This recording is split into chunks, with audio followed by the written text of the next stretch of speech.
Ooh, it's been a busy week in tech news, and it's all pretty exciting. None of it is depressing on any level. Yay!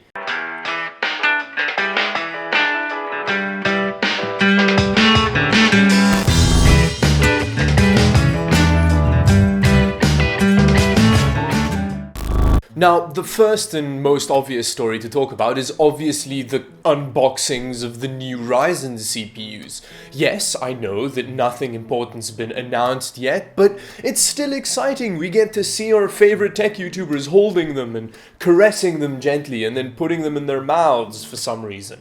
But it seems promising. The motherboards look pretty cool, although they're pretty much just more of the same thing. One thing that worried me a little bit about the couple of motherboard designs that I saw around is that it doesn't look like they have that improved VRM cooling. They do seem like they have beefier VRMs though, so maybe the extra cooling isn't necessary. But the one thing that I've noticed from my Ryzen experience is that the VRMs get really toasty, especially when you're overclocking it. And that's where things get a little bit exciting with these new CPUs. So supposedly you should be able to get around 4.3.5 gigahertz with the average 2700X, and the same seems to go for the 2600.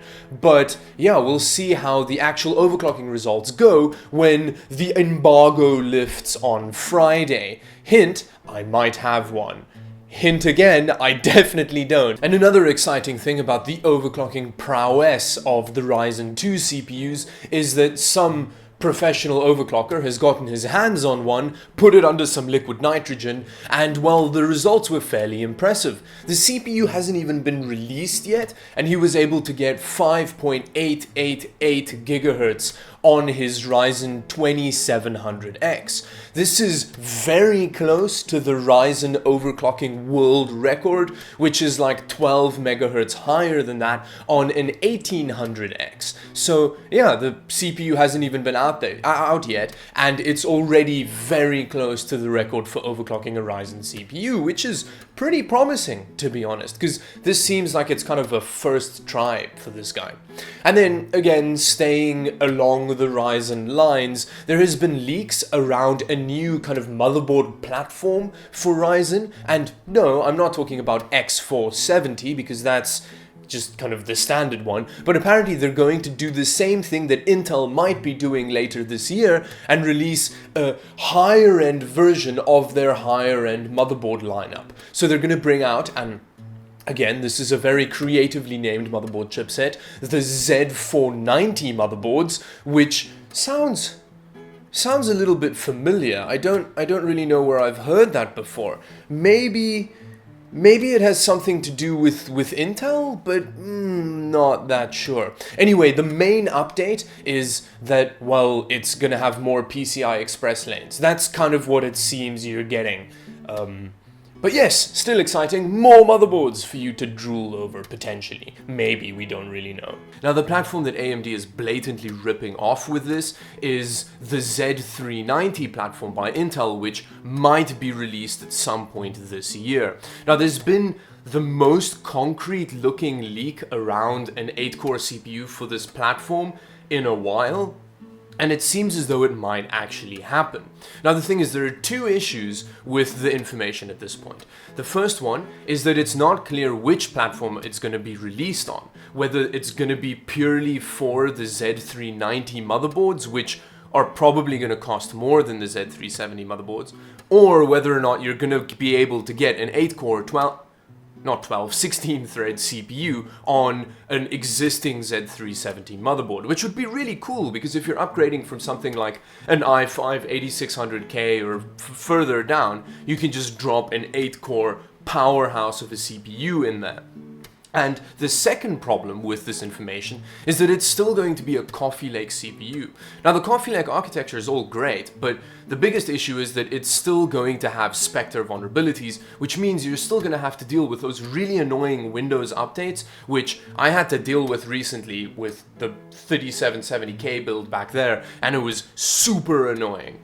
Okay, so let me just get the AMD news out the way, because there was another leak around Navi, which is pretty cool. Navi is something that I have mixed feelings about. I don't know how it's going to perform because I've kind of just given up on the fact that maybe one day AMD will provide actual competition to nvidia. But I mean, they did it with Ryzen and Intel, where there was a period where we all thought that, oh well, there we go, we're going to have to live under Intel's tyrannous rule forever, and now we're living under Intel and AMD's tyrannous rule. Tyrannous? I don't even know if that's a word, to be honest, but it doesn't matter, it doesn't matter. So there's been a leak around a Navi CPU that's going to have GTX 1080 performance, which, you know, that's like, well, doesn't Vega 64 basically have GTX 1080 performance? It's like, what is that? But before you're too disappointed, it's gonna come in apparently at around $250, which that's way better. That's way better news. Getting GTX 1080 performance for $250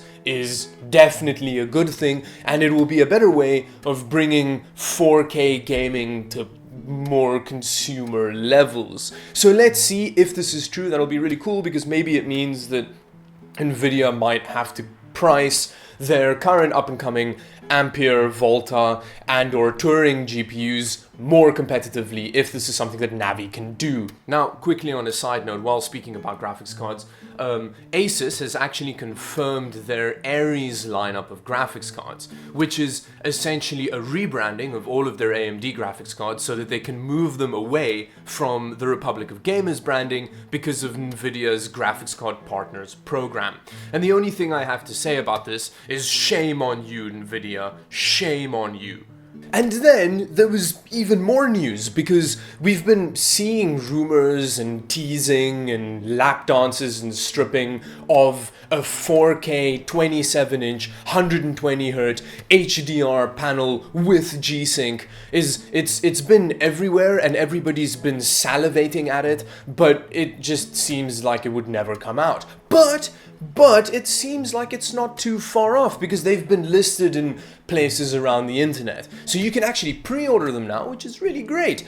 But can you pre-order them? I don't know, maybe I'm just making that up. I'll make a thing on the screen that says whether or not you can actually pre-order them. But they've been listed on the internet, and the really weird thing is, well, we knew this was gonna happen, but it's sad, is the fact that they're gonna cost over $3,000. So yeah, I hope you can mortgage your house easily, because it's gonna cost a hell of a load, and it's gonna be really difficult to run. But it's still exciting, because yay, new technology. And now moving back to Intel. Did I talk about Intel? I might have mentioned Intel in passing at some point, but mentioning them again, they might be bringing out an anniversary edition CPU, which is going to be just like a special edition, it seems, of the 8700K. They're going to call it the 8086K. And apparently for people who are old and have Parkinson's disease, you can like remember that there was some really exciting Intel CPU way back in the day, which everybody loved, and it was the most amazing and cherished thing that's ever been created by mankind, apparently, and now they're kind of throwing back to it with just basically a binned edition of the 8700K. So apparently at 5.1 gigahertz, it's a bit better than an 8700K. But I really think that it's just a binned CPU, so it means you might overclock a bit better. But still, anniversary edition. Let's see how much they're going to charge for it, because it's going to have a different name to the 8700K. So let's hope they don't have the EA pricing structure. But it's Intel, so they probably will. So apparently there is going to be a small drop in the price of NAND flash devices. So in other words, SSDs. Now, according to Samsung, there has been a slight oversupply of NAND flash modules, which means that, you know, they have more than they can sell, and that's going to bring prices down a little bit. Now, supposedly this is going to mainly affect the cell phone market, but yeah, you could also see potentially some small decreases in prices in consumer SSDs.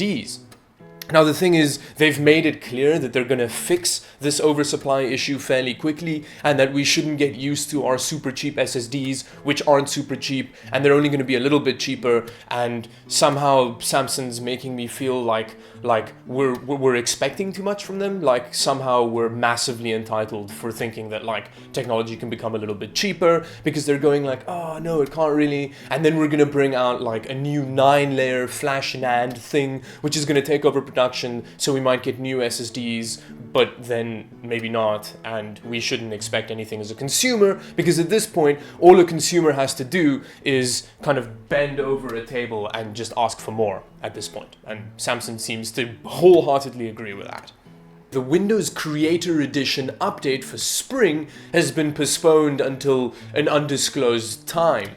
Now, there's apparently a blocking bug which is causing some issues, and it's meant that they're not going to roll out this spring Creators update, which was supposed to come out like yesterday, maybe on Monday, some point. It was supposed to come out already, but we don't know when it's going to come out now. The spring creators update might turn into the summer creators update, or maybe we're just going to see another autumn creators update, or they're going to release it in autumn and then still call it the spring creators update, because for some reason that's a thing people do. And with that, I think that's pretty much everything. I can't think of anything now offhand, so that's it for another episode of This Week in the Tech News. If you enjoyed the video, do like and subscribe to the channel and comment below if you're actually this is a real question, if you are excited about the release of the new Ryzen CPUs, because, you know, they might be pretty cool. Or is something you're more interested in the fact that Intel might potentially be bringing an 8-core mainstream CPU to the Z390 platform?